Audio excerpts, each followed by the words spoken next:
Hi, John Maxwell here. On July 4th, my father passed away. And what I'm going to do is share with you a tribute to my dad. And it's the lessons that he taught me. He lived for 98 years and 8 months. Let me give you another one. My father, oh my goodness, the lessons that he taught me. He taught me to walk slowly through the crowd. I shared with you that my father was a college president, and he would make daily walks across the campus just to see the students. He would time his walks with the time that kids would be out on the grounds. Classes would be dismissed. And he would walk across the campus, and I would walk with him many times. And it would take him sometimes 30 minutes to walk a couple hundred yards. Because every student, he would stop, and he knew them all by name. That was another thing he taught me, to remember names. That's another story, another lesson. But he would call them out and call them by name and say, "How are you doing? How are your classes?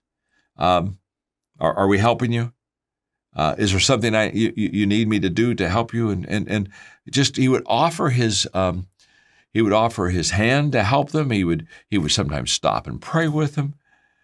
He was interested. "How's your family back home? Are you okay?"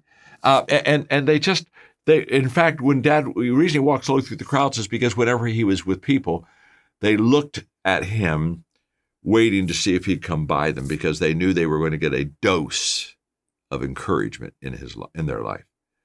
Today, if you would talk about this to the students at that campus, they would tell you one of the highlights of going to Circleville Bible College, that's what it was called then. It's a High Christian University now. One of the highlights was having seen Dad on the campus walking through the people, because they knew that it was only a matter of time till he was going to come by again, and he was going to encourage them. And so walking slowly through the crowd is a lesson that I just learned. He said, just touch people, just touch them everywhere. Always touch people. And again, people don't care how much you know until they know how much you care. I learned that from my dad.